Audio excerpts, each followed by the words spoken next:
Baraza Kuu la Umoja wa Mataifa ya kupitisha azimio la kutambua biashara ya utumwa kama uhalifu mbaya zaidi dhidi ya ubinadamu na kupendekeza zilipwe fidia. Ghana ndio iliyowasilisha azimio hilo lililoungwa mkono na mataifa 123 na kupingwa na nchi 3 na 52 zilijizuia kupiga kura. Pamoja na kwamba azimio hilo halina nguvu za kisheria, Rais wa Ghana John Mahama amesema linatoa nafasi ya kuwepo nguvu ya kutosahaulika kwa maovu yaliyofanywa wa Afrika karne nyingi zilizopita. This current draft resolution.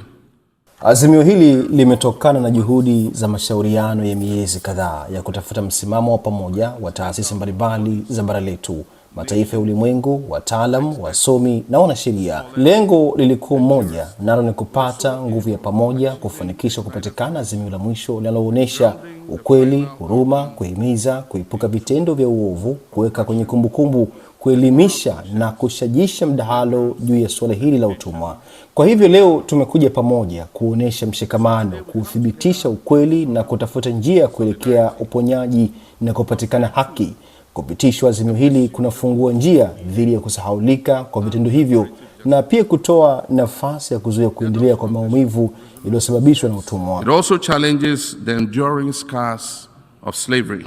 Mamia walijitokeza kuanzia Ghana hadi Benin kushangilia hatua iliyochukuliwa na Baraza Kuu la Umoja wa Mataifa, na baadhi walikuwa na maoni haya. Huu ni wakati wa kihistoria. Umoja wa Mataifa kutambua biashara ya utumwa ilikuwa ni uhalifu mbaya zaidi dhidi ya ubinadamu. Hiki ni kitu kikubwa sana kinachoonyesha kukiri kwamba Waafrika na vizazi vyao walifanyiwa mambo yasiyokuwa ya haki.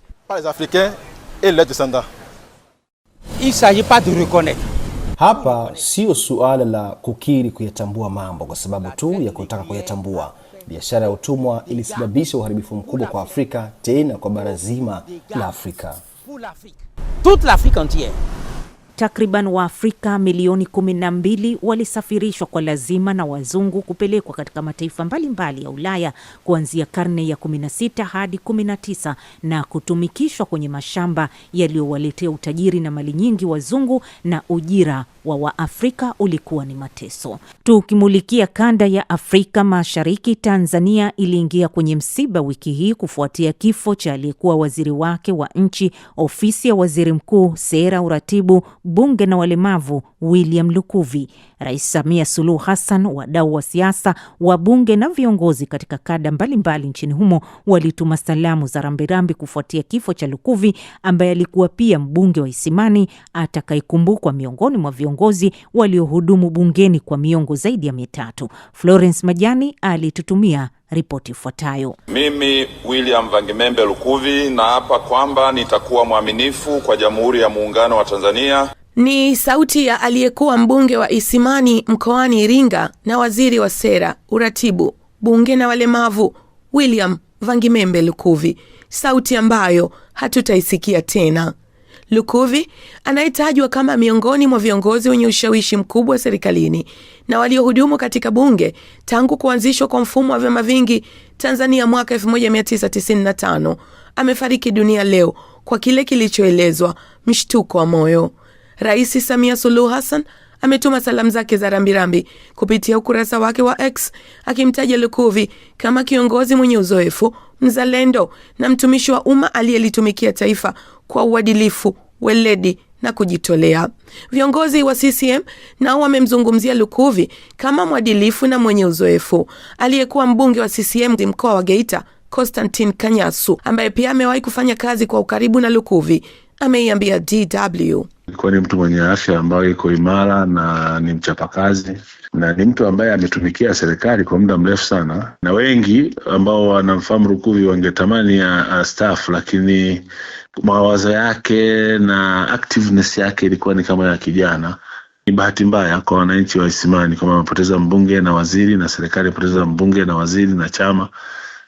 Lakini kwa kweli ni msiba wa ghafla ambao tunaweza kusema taacha maumivu makubwa kwenye chama chetu cha Mapinduzi. Lukuvi ambaye amefariki dunia leo asubuhi katika hospitali ya Benjamin Mkapa jijini Dodoma alikuwa bungeni kwa kipindi cha 7 ikiwa ni tangu mwaka 1995 ulipofanyika kwa mara ya kwanza uchaguzi wa mfumo wa vyama vingi nchini. Lukuvi amekuwa mbunge kwa miongo zaidi ya 3 na waziri kwa miaka 31. Hilo na mengine mengi vilimfanya Lukuvi kwa miongoni mwa wabunge wa kongwe katika bunge la 13. Mbunge wa Kilolo Rita Kabati amemzungumzia Lukuvi na kusema ni miongoni mwa viongozi walioifia nchi. Kwa kongwe wake ameweza kusaidia hata bunge limetulia, michango iliyotulia, na ulimpa ndio alikuwa kiongozi wa bunge kwenye bunge letu. Kwa kweli hatosaulika ya watu waliofia nchi, naye mmoja wapo. Lukuvi anatajwa kuwa mwanasiasa aliyelelewa na kukulia ndani ya Chama cha Mapinduzi CCM, akianzia umoja wa vijana CCM UVCCM na kuingia bungeni mwaka 1995 akiwa mbunge. Na baadaye akashika nafasi mbalimbali za uwaziri ikiwamo waziri wa sera, uratibu na bunge mpaka mauti yanamfika.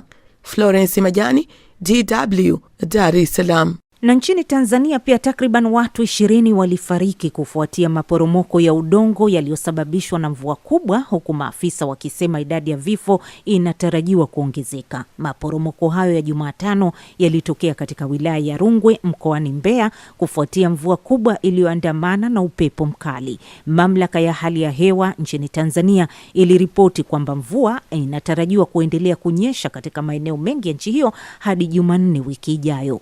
Kanda ya Afrika Mashariki imekuwa ikishuhudia kwa wiki kadhaa mvua ya mfululizo ambayo imesababisha pia vifo vya kiasi watu 81 nchini Kenya na maelfu kupoteza makazi mwezi huu wa Machi. Makala ni Afrika wiki hii kutoka idhaa ya Kiswahili ya DW mjini Bonn.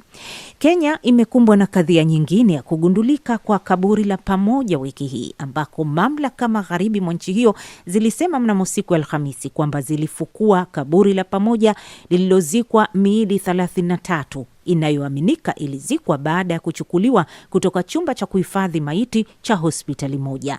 Tukio hilo lilitokea katika mji wa Kericho kama alivyotuarifu kwenye ripoti yake mwandishi wetu wa Kiombogo. Maafisa wa upelelezi wa mauaji kutoka makao makuu ya DCI waliokuwa wamekita kambi eneo hilo walianza zoezi la ufukuaji wa miili ambalo lilikamilika saa 1 jioni jana. Iliripotiwa awali kuwa miili 14 ilidaiwa kuzikwa katika eneo hilo Ijumaa iliyopita. Kufuatia amri ya mahakama iliyoruhusu kufukuliwa kwa kaburi hilo la siri, matokeo yalikuwa ya kushtua zaidi. Daktari wa serikali wa upasuaji wa maiti, Daktari Richard Njoroge, anaeleza. The bodies were miili hiyo ilikuwa imepakiwa ndani ya magunia. Tulipata watu wazima 7 na watoto 25. Kwa ujumla tuna miili 32 na pia tulipata sehemu 6 za miili, miguu 4 na mikono 2. Tutazichambua ili kubaini kama zinatoka kwa mtu mmoja. Baada ya zoezi la ufukuaji kukamilika, sasa mwelekeo unaelekezwa kwenye uchunguzi wa maiti unaotarajiwa kubaini chanzo cha vifo hivyo. Some of these look like they have come. Baadhi zinaonekana kana kwamba zimetoka katika mochari na nyingine hospitalini. Hata hivyo tutathibitisha hilo baada ya kukamilisha zoezi la uchunguzi wa maiti. Sitasema tutaanza uchunguzi huo lini, si zoezi rahisi na lazima lifanywe kwa umakini mkubwa. It must be done meticulously. Waliokuwepo kushuhudia zoezi hilo ni wanaharakati wa haki za binadamu ambao wameelezea wasiwasi wao kuhusu kuongezeka kwa visa vya makaburi ya pamoja. Hussein Khalid, mkurugenzi wa shirika la kutetea haki la Vocal Africa, anaeleza. And we have some information. Tuna taarifa kuhusu makaburi mengine ya pamoja ndani ya eneo hilo. Wakati huo huo, tumepokea taarifa ambazo bado hazijathibitishwa kwamba magari ya serikali yalionekana katika eneo hilo, yakiwemo magari ya polisi. Ndio maana tunatoa wito kwa taasisi huru kama IPOA na Tume ya Kitaifa ya Haki za Binadamu kuingilia kati na kuwepo wakati wa zoezi hili. And be present during this exercise. Ugunduzi huu unaibua maswali kuhusu walikokuwa watu hao, namna ya siri iliyotumika kuwazika na ukosefu wa ushirikishwaji wa umma. Wa Kiombogo, DW, Nakuru. Na msikilizaji, tukibakia huko huko nchini Kenya, Rais wa Msumbiji Daniel Chapo alitembelea nchi hiyo na kufanya mazungumzo na mwenyeji wake Rais William Ruto kuhusu mahusiano ya nchi zao. Viongozi hao walikubaliana kuimarisha ushirikiano katika sekta za nishati, usalama na biashara. Rais William Ruto alisema utajiri mkubwa wa rasilimali ya gesi nchini Msumbiji inaweza kusaidia kuleta uthabiti wa kikanda katika usambazaji nishati, huku Chato akitaka ushirikiano zaidi kwenye swala la usalama kuisaidia nchi yake kuikabili changamoto ya makundi ya waasi kaskazini mwa Msumbiji. Vamos continuar a cooperar na área da defesa e segurança. Tukiwa pamoja na Kenya, tutaweka ushirikiano katika sekta ya ulinzi na usalama kwa namna ambayo uzoefu wa Kenya katika kupambana na ugaidi unaweza pia kutusaidia Msumbiji wakati tukiendelea kupambana na ugaidi ambao ni tatizo la ulimwengu ambalo linaathiri mataifa yote, iwe ni kwa njia ya moja kwa moja au kinyume chake. Afeta direta au indiretamente a todos os países. Makala ya Afrika wiki hii, msikilizaji, ni sehemu ya kudurusu yaliyojitokeza ndani ya juma zima kutoka na kuhusu bara la Afrika. Ikiwa ndo kwanza unajiunga nasi, tunasikika muda huu kupitia redio mbalimbali wa shirika Afrika Mashariki na Kati na kwenye tovuti yetu ya DW Kiswahili. Tukimulikia kanda ya maziwa makuu, huko Jamhuri ya Kidemokrasia ya Kongo, waasi wanaungwa mkono na Rwanda na kundi la M23 waliripotiwa kuondoka katika miji kadhaa karibu na uwanja wa vita mashariki mwa nchi hiyo bila kufanyika mapigano. Ripoti zinasema waasi hao walijiondoa usiku wa Machi 23 kuamkia 24 kutoka kijiji cha Kipese kilichoko mji wa Lubero na katika vijiji vingine vingi karibu na mto Edward kwenye eneo hilo hilo. Tangu mwishoni mwa mwaka 2021, kundi hilo likisaidiwa na Rwanda na jeshi lake liliyateka maeneo mengi ya mashariki mwa Kongo linalokabiliwa na vita vya miaka mingi. DRC na Rwanda zilisaini makubaliano ya amani yaliyosimamiwa na Marekani Disemba iliyopita, lakini mapigano yamekuwa yakiendelea kuripotiwa. Kwa upande mwingine, shirika la waandishi wa habari wasio na mipaka RSF liliripoti juu ya waasi wa M23 kuwashikilia waandishi wa habari ndani ya makontena tangu walipoutoa mji wa Goma mnamo Januari mwaka 2025. Ingawa waasi hao wamekanusha, huku hofu ikiwa imetanda miongoni mwa wanahabari kwenye eneo hilo, na mwandishi wetu Kinshasa Biobe Malenga alituarifu zaidi juu ya ripoti hiyo. Kalamu, kinasa sauti cha kurekodia sasa ni vifaa vya hatari katika mji wa Goma mashariki mwa Jamhuri ya Kidemokrasia ya Kongo. Hii ni kutokana na ripoti ya awali kutoka shirika la waandishi wa habari wasio na mipaka RSF inayosema kuwa ina ushahidi wa picha za satellite na uchunguzi wa kina unaoonyesha makontena yanayotumika kama maabusu za siri katika mji huo wenye kukaliwa na waasi wa M23. Ni tuhuma nzito zinazochora taswira ya ukandamizaji mkubwa dhidi ya wale wanaojaribu kuripoti ukweli. DW imezungumza na Daniel Michombero, mwandishi aliyokimbia Goma, na kuelezea masaibu yaliyomkumba. Ni wakati wale wa M23 wamechukua mji wa Goma, tulikaa pale kwa shida, kwa sababu walitutafuta kwa njia mbalimbali. Basi kwa bahati hawakutupata, na kwa bahati pia tulifaulu kutoka katika mji wa Goma. Kusema ukweli, hali ya wapasha habari ambao wanakuwa kwa sasa katika mji wa Goma si nzuri kabisa, kwa sababu kila mara tunakuwa tunapigiana simu tuambia namna walivyo wandugu wapasha habari ambao wanakuwa katika sehemu ambazo leo zinamilikiwa na M23. Lakini upande wa AFC M23 unakataa madai haya. Lawrence Kanyuka, msemaji wa kundi hilo, anasema hizo ni habari zisizo na msingi. Ni propaganda tu za serikali ya Kinshasa inayotaka kuchafulia jina, na kusisitiza kuwa waandishi wa habari wako huru na kutembea kila siku katika maeneo hayo. Hata hivyo, ukweli wa uwanjani ni tofauti. Zaidi ya waandishi wa habari 100 wamekimbia Goma kwa hofu ya kuuawa na kuteswa. Mbali na makontena, kuna shinikizo la kiitikadi. Idara ya mawasiliano ya M23 inalazimisha vyombo vya habari kufuata amri zao, ikiwemo kupiga marufuku matumizi ya maneno kama uvamizi. Josephine Mugubi ni mratibu wa chama cha wanahabari wanawake, anaelezea masikitiko yake, akitaka pia waandishi wapewe mafunzo zaidi. Lakini kwa ukweli kabisa, wapasha habari tunapitia hali ngumu, kwa maana hata wanawake wameonekana pia kwa miongoni mwa wale ambao wamekuwa wakifuatiliwa na haki zao kama vile wapasha habari zikikiukwa. Biobe Malenga, DW, Kinshasa. Tukiondoka maziwa makuu tuelekee visiwani Komoro ambako wahamiaji wa Kiafrika wasiopungua 18 walikufa wakijaribu kuvuka bahari kuelekea kisiwa cha Mayotte. Walizama kwenye pwani ya Komoro kwa mujibu wa maafisa na timu ya waokoaji. Watu 30 walikutwa wakiwa hai baada ya waliowasafirisha kuwatelekeza kwenye pwani ya mji wa Misamiuli katika kisiwa cha Ngazija. Watu hao walisema wametokea Jamhuri ya Kidemokrasia ya Kongo na walikuwa wakielekea Mayotte, kisiwa ambacho kiko chini ya mamlaka ya Ufaransa. Na tukamilishe kwa kuliangalia kongamano la vyombo vya habari vinavyotangaza kwa lugha ya Kiswahili kote duniani lililofanyika Arusha nchini Tanzania. Vyombo hivyo vilikumbushwa kuzingatia maadili kwa kutamka maneno ya Kiswahili kwa ufasaha ili kuendelea kuienzi lugha hiyo adhimu ya Afrika ambayo sasa inatambuliwa na Umoja wa Mataifa.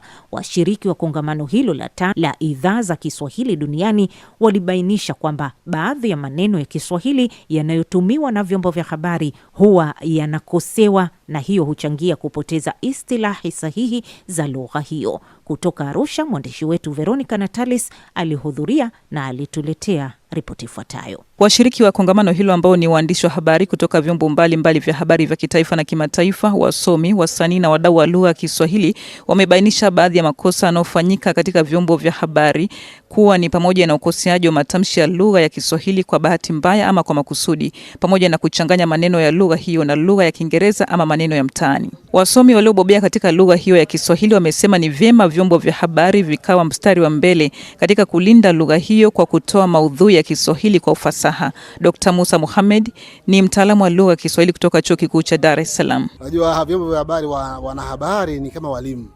Wao ni mfano wa kuigwa. Wanapobananga Kiswahili tunawapotosha wengine pia. Kila mmoja anataka kuwa kama mtangazaji fulani. Kwa hiyo ili sisi tuweze kuwa mfano ya kuigwa ni vema kwa kuweza kufanya vizuri. Lakini kwenye mjadala hapa ndani tumeona wamechangia vizuri na kila mmoja amejifunza. Na ninaamini wengi wanajua. Isipokuwa tunakumbushana, jamani hili likosa na hili ni kosa. Hatusemi amna, hatusemi habari, tunasema habari. Kasoro zingine zilizobainishwa ni baadhi ya matamshi kuathiriwa na mazingira ya eneo ama tamaduni, kuchanganya herufi na sarufi wakati wa matamshi pamoja na lugha mama.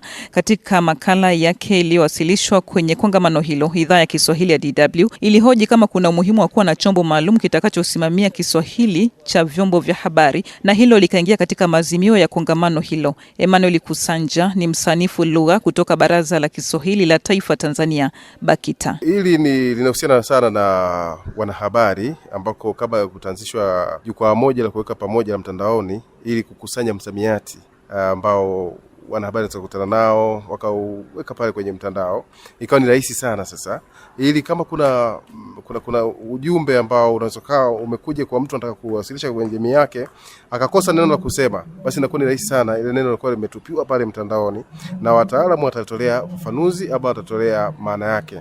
Hili ni azimio mojawapo ambalo linatakiwa lifanywe kazi. Katika kongamano hilo, idhaa ya Kiswahili ya DW imepata tuzo maalum kutoka Baraza la Kiswahili Tanzania BAKITA, ikitambuliwa kwa mchango wake wa kukuza na kueneza lugha hiyo. Kwa sasa Kiswahili kinazungumzwa na watu zaidi ya milioni 500 duniani kote, na moja kati ya njia inayotumika kueneza lugha hiyo ni vyombo vya habari. Veronica Natalis, DW, Arusha.